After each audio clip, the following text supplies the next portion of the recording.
Welcome back to our Board CEO Partnership Series. This is episode 3 in our 8-part series designed to help boards, board chairs, CEOs, and executive directors build healthier, more productive, and impactful partnerships. Throughout this series, we're exploring the Culture Cares framework as a model for building healthy board culture. CARES stands for commitment, appreciation, respect, engagement, and safety. In episode 1, we talked about why healthy organizations need healthy board culture just as much as they need healthy staff culture. In episode 2, we explored commitment and how the concept of 150% accountability creates the foundation for strong board CEO partnerships. And today, we're diving into the second element of CARES, appreciation.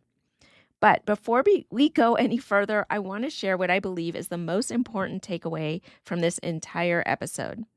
Appreciation isn't simply recognition for past contributions, it's fuel for future contributions. Let me say that again. Appreciation isn't just recognition for the past, it's fuel for the future. Most people think appreciation is about looking backwards, saying thank you, recognizing the effort, and celebrating accomplishments. And while those things do matter, appreciation does something much more powerful. It motivates, it inspires, it energizes. It reminds people what they do matters. And when people feel valued, they naturally want to contribute more. And that applies to board members, CEOs and executive directors, staff and leadership teams, volunteers. Healthy boards understand that appreciation isn't a nice extra, it's a leadership tool. Before we dive in, don't forget to download the Culture Cares Board CEO Partnership Playbook from the show notes. This companion guide includes reflection questions, discussion prompts, and practical exercises designed to help your board put today's lessons into practice. Don't just listen to these episodes, use them. Bring the playbook to a board meeting, incorporate it into your onboarding process, work through the exercises together, because healthy board culture isn't built through information alone, it's built through that intentional conversation and action. Let me ask you a question. When was the last time someone made you feel truly valued? Not just thanked, not just recognized, but valued. Someone who sought your perspective, acknowledged your expertise, trusted your judgment. Most of us can remember those moments. And if we're honest, we can probably remember moments when we experienced the opposite. Moments when our ideas were dismissed, when our contributions were unnoticed, when our expertise wasn't respected. Those experiences shape how we show up. They influence our confidence, our engagement, our motivation, and ultimately our performance. Appreciation isn't just about making people feel good. It's about creating conditions where people can do their best work. Let me share a quick story. About a year ago, I was coaching a CEO who was leading a successful organization. She had more than 20 years of experience in her field. She was highly respected in the industry, strategic, thoughtful, experienced. One of the most capable nonprofit leaders I've ever worked with. Her board was made up of highly accomplished people, successful executives, community leaders, major donors. I'm talking major, like billionaires with a B on this board, and people who genuinely cared about this mission. On paper, it looked like a dream board any of us would want to have, right?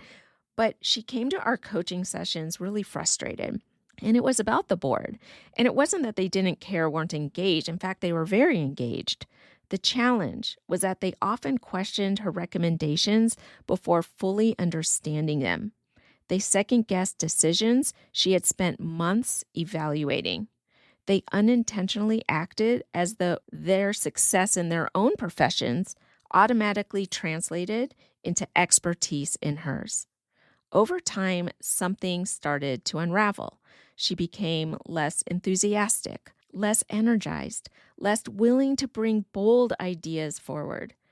And it wasn't because she lacked confidence in herself, but because she felt like her expertise wasn't being valued by the board.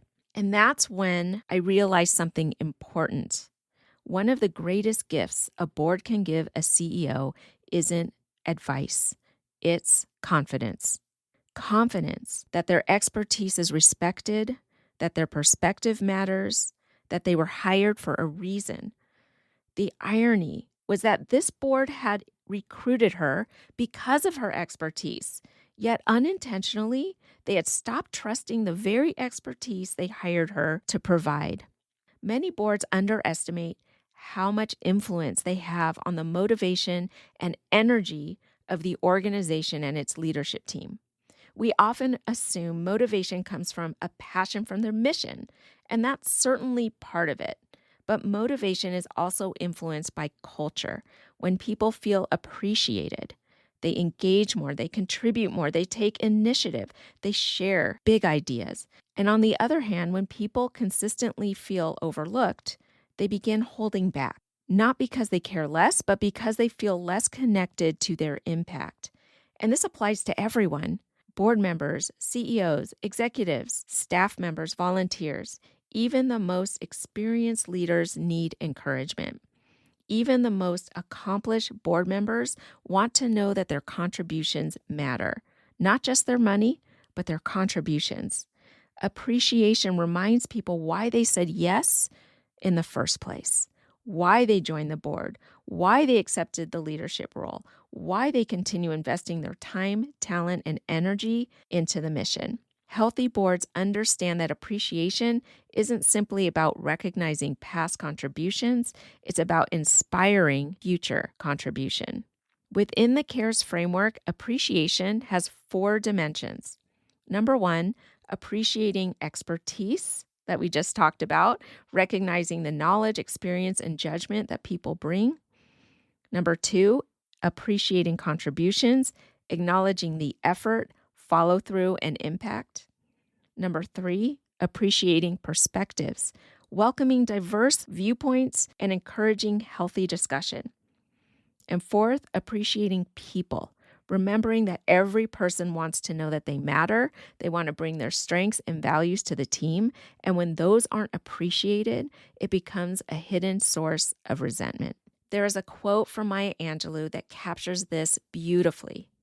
People will forget what you said, people will forget what you did, but people will never forget how you made them feel. Board members may not remember every agenda item, every motion, every report, but they will remember how the culture made them feel. The same is true for CEOs and executive directors.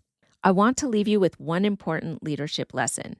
Boards often focus on what CEOs need to do to improve, and that's part of governance. That's okay. But healthy boards also pay attention to what CEOs need to sustain. Leadership can be so lonely. Nonprofit leadership especially can be lonely. One of the most valuable things a board can provide is encouragement. Not empty flattery, not avoidance of difficult conversations, but true encouragement, trust in their expertise, belief that they can do it, recognition of their strengths. The strongest CEOs and executive directors I've worked with weren't supported because their boards lowered expectations. They were supported because their boards combined accountability with appreciation. And these two things are not opposites. In fact, they work beautifully together. Here's a quick win. At your next board meeting, ask 2 questions. What expertise does our CEO bring that is most valuable to this organization? And what expertise does each board member bring that strengthens this organization? Spend time discussing these answers. You'll learn something new about each other, and you'll begin to build a culture where people feel genuinely valued. Here's a reflection question. What would be different if every person connected to this organization consistently felt seen, valued, trusted, and appreciated? Don't forget to download the Culture Cares Board CEO Partnership Playbook from the show notes. Inside, you'll find discussion questions, reflection exercises, and practical appreciation activity designed specifically for nonprofit boards and CEOs. Use it as a board development tool, use it as part of your onboarding process, or simply bring it to your next board meeting and work through the exercises together. The goal isn't simply to learn about appreciation, the goal is to practice it. Let me close with this. Appreciation is far more than saying thank you. It's creating a culture where people feel valued, where expertise is respected, where contributions are recognized, and where people are inspired to keep giving their best into the future. In our next episode, we'll explore the third element of CARES, respect, and we'll tackle one of the biggest challenges facing many boards today. Thanks for listening to today's episode of Nonprofit CEO Spark. If you're ready to turn burnout into boundaries and build a healthy, happy culture where everyone, including you, can thrive, visit culturecares.com to learn how I support nonprofit organizations like yours.